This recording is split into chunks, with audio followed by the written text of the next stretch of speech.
Nous avons notre champion! Ah, bonne année. Oui, alors pour commencer tranquillement cette année 2023, je me suis dit qu'une petite FAQ nous ferait pas de mal. Faut dire que la précédente date déjà d'il y a 3 ans et qu'il y a eu pas mal de changements depuis. Laissez-moi juste le temps de m'hydrater le gosier. Et c'est parti. Première question de genre 5635. Bonjour Yuka. Salut. Sache que ça fait que 1 mois que je connais ta chaîne YouTube, j'ai regardé toutes les vidéos de Yuka résumées, j'ai bien aimé les vidéos. Contente que ça t'ait plu, mec. J'ai juste une question, vas-tu acheter un fond vert? Alors pour ceux qui me suivent depuis un moment, ou pour ceux qui se sont refait tous mes résumés depuis le début, vous savez que j'utilisais avant un espèce de fond vert pas terrible pour faire mes incrustations de personnages sur des décors. En fait c'était une espèce de drap vert atroce que j'arrivais pas à repasser, en plus il n'y avait pas de luminosité. Du coup c'est pas très compliqué de voir que les incrustations étaient pas ouf et qu'il y avait plein de glitch partout. Du coup, pour pallier à ça, je me suis dit que j'allais filmer dans mon salon, puis j'ai déménagé, et puis j'ai acheté un vrai fond vert que j'utilise actuellement pour faire des incrustations de personnages sur le même plan. Donc pour répondre à ta question, j'ai déjà un fond vert et il n'est pas improbable qu'il me serve beaucoup plus pour l'année prochaine. Question suivante de Le Manuel Masqué. Bonjour, bonne année, vas-tu faire d'autres animés en parodie? Alors il faut savoir que je suis pas une méga fan d'animés avec une culture incroyable sur le sujet, c'est juste que sur le moment, je me suis dit que j'avais envie de faire certains animés comme Elfen Lied qui était un des tout premiers que j'avais découvert,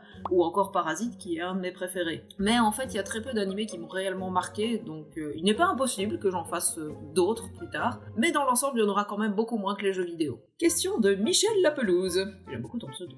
Bonne année à toi, quelle vidéo a été la plus compliquée à produire dans le texte aussi bien que dans les costumes et la technique en général? Bonjour, dis bonjour. Oui. Alors faut savoir que quand j'écris un texte, j'essaie toujours que tout rebondisse bien entre les passages d'histoire et les sketchs pour que ça reste vraiment bien dynamique et que ce soit jamais mou et plat et chiant. Et en plus, il faut que ça reste cohérent pour que vous compreniez quand même ce qui se passe. Alors du coup, les vidéos les plus compliquées à faire, ce sont celles où les jeux ou les mangas ont des histoires très compliquées à expliquer. Je pense notamment à Dark Souls ou encore à The Evil Within ou BioShock Infinite. Là, je vous jure, c'est un exercice pas du tout évident. Pour les costumes, je dirais que ce sont plutôt des cas particuliers en fonction des sujets. Je pense notamment aux personnages dans Horizon Zero Dawn qui avaient beaucoup d'éléments qu'il fallait reproduire pour créer ce côté post-apocalyptique retour à la nature. Je pense aussi à Ryuk dans Death Note où j'ai eu des soucis avec des éléments pour le reproduire, notamment les yeux qui voulaient pas tenir. Et aussi tous les costumes de Borderlands qui étaient vraiment très spécifiques et qu'il fallait que je réussisse à reproduire relativement bien. Et pour la technique, bah à part à l'époque ce que je racontais avec l'histoire de drap vert qui me posait hyper problème pour les incrustations où je devais chipoter pendant des heures pour un résultat franchement pas terrible. Mais sinon j'ai pas vraiment eu de difficulté particulière, surtout que je connais un peu After Effects vu que j'ai fait une formation d'infographiste, donc j'ai eu relativement facile d'incruster par exemple Miggy avec l'œil au milieu de la main et la bouche, ou encore l'espèce d'homme bigleux bizarre dans The Medium. Mais clairement, en tout cas, dans les 3 points que t'as soulignés, c'est le texte qui me pose vraiment le plus de difficultés, généralement. Une nouvelle question de Ethan Daquin. Bonjour Yuka, comment tu vas? On fait aller, je suis en plein régime, j'essaye de perdre du poids, c'est clairement pas évident. J'espère que tu as passé de bonnes fêtes, je voulais savoir, qu'est-ce qui t'a donné cette passion pour le jeu vidéo et qui par conséquent t'a poussé à en faire de super vidéos YouTube? Merci, c'est trop gentil. As-tu de gros projets en préparation pour cette année 2023? PS, j'adore tes vidéos, elles sont incroyables et je ne connais que toi comme youtubeuse qui résume si bien avec autant d'humour de bons jeux vidéo. Non, mais c'est trop mignon! Alors je pense que ma passion pour les jeux vidéo, elle est apparue quand j'avais à peu près 9-10 ans, quand mon père m'a offert ma première Game Boy Color avec la cassette Pokémon Bleu. Team Carapuce ici, toi-même tu sais. En fait, j'ai toujours été une enfant qui était assez renfermée sur elle-même et qui allait pas beaucoup vers les autres, et à ce moment-là, j'ai perdu en plus ma maman et mon père avait pas beaucoup le temps de s'occuper de moi. Du coup, bah après la Game Boy Color, j'ai eu une PlayStation 1, puis on a eu un PC, puis on a eu la PlayStation 2, et ainsi de suite. Du coup, j'ai jamais lâché l'affaire, et me voilà aujourd'hui. Oui, je sais, c'est un peu cliché, mais bon, que voulez-vous. Et pour ce qui est des gros projets, en fait, je sais pas trop. Il faut déjà que je change mon intro et mon outro, mais je cale un peu pour trouver des idées. Il y a bien sûr des jeux importants qui vont sortir en résumé, notamment le prochain, qui sort dans 2-3 semaines normalement. Et sinon, j'ai 2-3 idées comme ça qui papillonnent, mais pour l'instant, rien de concret. Alors, nouvelle question de Cinécomics. Bonne année à toi. Y aura-t-il des jeux du genre Monster Hunter en résumé, histoire de garder le running gag sur ton nez qui est charmant d'ailleurs? Je le déteste! Non mais plus sérieusement, alors Monster Hunter, je ne suis pas sûre que je le ferai, mais par contre si tu parles de jeux avec des personnages personnalisables, oui d'office il y en aura des autres qui arriveront, et d'ailleurs j'en ai plusieurs sur ma liste en attente. Question de Ismaboul, bonne année et bonne santé à toi. Combien de temps prends-tu pour faire un épisode de A à Z? Quelles sont tes attentes 2023 niveau jeux vidéo, et quelle est selon toi la meilleure adaptation de jeux vidéo en film? Alors déjà il faut savoir que je suis quelqu'un de très paresseux qui procrastine énormément. Donc du coup, je pense que je prends beaucoup plus de temps que je ne devrais pour faire une vidéo. Mais bon, pour répondre à ta question, je dirais que pour un jeu qui a une dizaine d'heures de gameplay, je prends à peu près 2 semaines, en gros, pour réussir à le faire, avec une semaine entière pour réussir à écrire le texte, généralement. Et pour un jeu plus gros, style Cyberpunk par exemple, ça tournerait plus autour des 3 semaines, voire 4 si je me prends le délire de le finir à 100%. Et pour ce qui est de mes attentes en 2023, je dois t'avouer que j'essaye de ne plus trop en avoir, parce que j'ai beaucoup trop peur d'être déçu. Alors déjà, étant une grande fan d'Harry Potter, j'attends de voir si Hogwarts Legacy sera pas une énorme bouse, et j'attends de voir aussi pour FF16, parce que je sais que je vais me mettre beaucoup de gens à dos en disant ça, mais la cinématique qu'ils vont présenter, là, j'ai pas été si emballé que ça. Et je sais pas vous, mais moi je trouvais que les cinématiques des précédents, genre du 10 ou quoi, ils étaient beaucoup plus stylés, genre tu voyais ça, c'était des vrais films quoi. Et venez pas me dire qu'ils en sont pas capables, hein. Le film de FF15 était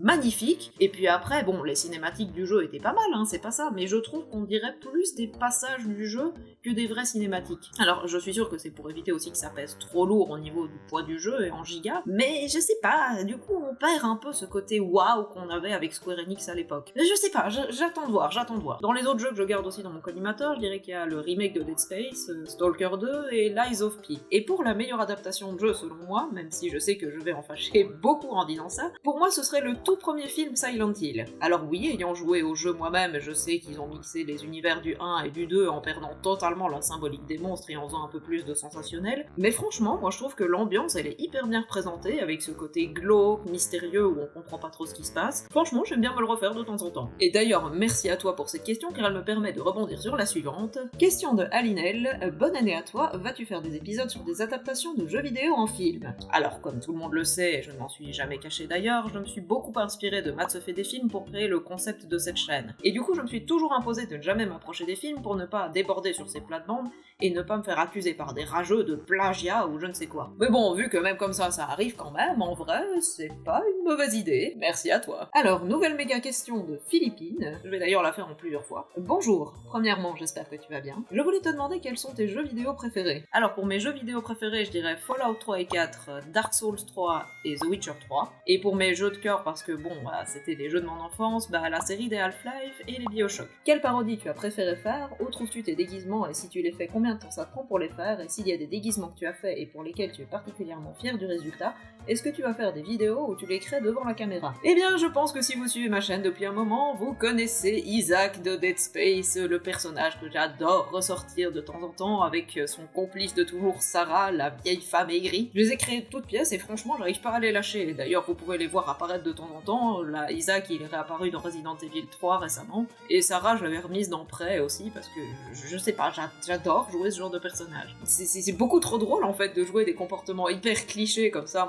Moi j'adore. Pour les déguisements, en fait, à part quelques pièces spécifiques que j'achète dans des magasins vraiment spécialisés dans les déguisements ou à la foire fouille ou même sur Amazon, la plupart du temps ce sont juste des assemblages de vêtements que j'achète exprès ou que j'avais et que je mets ensemble pour que ça ressemble au personnage que j'essaye de faire. Et quand il y a vraiment des détails précis, j'essaye de les compléter avec de l'alu que je mets à certains endroits ou avec du papier que je découpe pour que ça rentre pas trop mal. Alors mes costumes dont je suis le plus fier, je dirais qu'il y avait Kratos, Ryuk encore une fois, la vieille dans Horizon où je m'étais vraiment emmerdé, Nick Valentine de Fallout 4 qui vous avait beaucoup plu apparemment, et plus récemment je trouvais que je faisais un très bon Takemura dans Cyberpunk. Après ici moi mon but c'est juste de reproduire les personnages pour pouvoir les incarner et vous créer des parodies et des sketchs, hein. Je suis pas du tout une cosplayeuse, et donc je pense pas que ce soit vraiment intéressant de voir ma création de costume en vrai. Je préfère juste vous laisser avec le résultat, c'est beaucoup plus amusant. Question très inspirante de Shodan the Faux-Fond d'Inde. Si le 1000 pattes a effectivement 1000 pattes, je ne compte pas les yeux ni jambistes, combien a-t-il de testicules? 1000 à partir de la moitié du corps. Julien Demioc nous dit, bah j'ai que des questions un peu bidons. Écoute mon ami, il n'y a pas de questions bidons, il n'y a que des réponses bidons. Wait. Comment prépares-tu les vidéos? Est-ce que tu fais un script et des dessins avant de tout filmer? Y a-t-il un ordre précis pour tourner les scènes et les personnages? Est-ce que tu te filmes toute seule ou est-ce que quelqu'un te cadre? Comment te viennent les idées pour tes costumes minimalistes? Est-ce que tu écris au fur et à mesure que tu parcours le jeu ou attaques-tu après l'avoir fini? Est-ce que tu as déjà renoncé à faire une vidéo sur un jeu après l'avoir fini? Comment fais-tu pour que le chat ne soit jamais dans le cadre?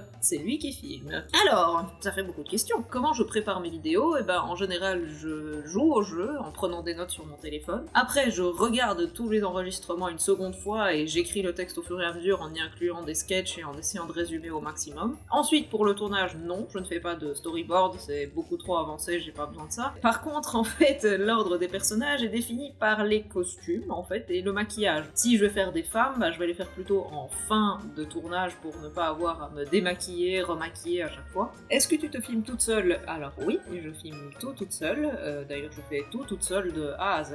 Les seules fois où je fais intervenir mon compagnon, c'est pour lui demander son avis vraiment à la toute fin, quand le montage est terminé, pour voir s'il y a peut-être des trucs qui clochent ou s'il y a des sketchs qui fonctionnent pas très bien.